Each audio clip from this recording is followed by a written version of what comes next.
أعوذ بالله من الشيطان الرجيم بسم الله الرحمن الرحيم الحمد لله رب العالمين والصلاة والسلام على رسول الله محمد وعلى آله وأصحابه أجمعين أما بعد السلام عليكم ورحمة الله وبركاته.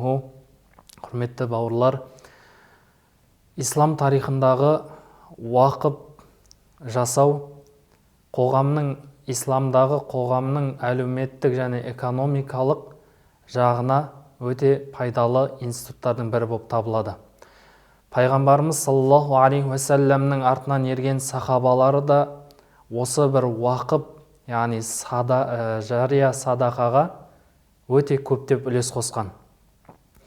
Пайғамбарымыз саллаллаху алейхи уассалам өзінің бір хадисінде адам баласы дүниеден өткен кезде 3 амал оның артынан тоқтамай сауап болып жазылып тұрады дейді. Оның ең біріншісі садақа жария, екінші дүние ол пайдалы ілім, үшіншісі ол салиқалы ұрпақ, яғни сіздің артыңыздан дұға жасап тұратын ұрпақ. Сахабаларымыз осы хадистен садақа жарияны ұғынып соған амал етуді негізге алған. Көптеген мысалдарда сахабаларымыз өзінің елігіндегі бағалы болған, өзінің мүлкіндегі бағалы болған дүниелерді халықтың игілігіне уақып етіп отырған.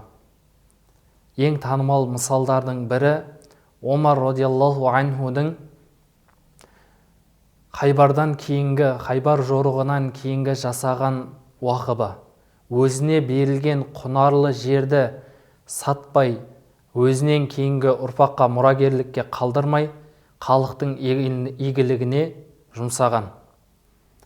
Ислам тарихындағы ең алғашқы уақыптардың бірі осы бір оқиғамен басталады. Яғни уақыптың шариғаттағы орнының негізгі тарихи оқиғаның бірі.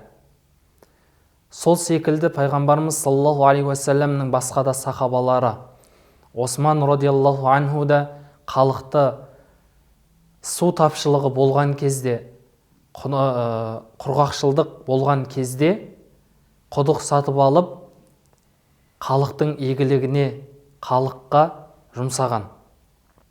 Сол секілді басқа да сахабалар өзінің иелігіндегі мүліктердің баршасын уақып етіп отырған. Олар тек қана бұл уақып деген дүниені садақа ретінде түсінбеген. Бұл уақып деген дүние сіздің артыңыздан тоқтамай, үзілмей барып тұратын ең сауапты амалдардың бірі. Қорытындылай айтсақ, сахабалардың жасаған уақыбы өзінен кейінгі ұрпақтарға үлгі ретінде қалатын шариғи бір жақсы ізгі амалдардың бірі. Сондықтан да ислам ізгі амалға бұйырғандықтан артыңыздан үзілмей барып тұратын сауап ол жария садақа уақып болып есептеледі. Сондықтан да пайғамбарымыз саллаллаху алейхи уассалам тастап кеткен сара жолмен оны жалғастырушы сахабаларының ере отырып осындай жария садақалар сахабалар істеген болатын.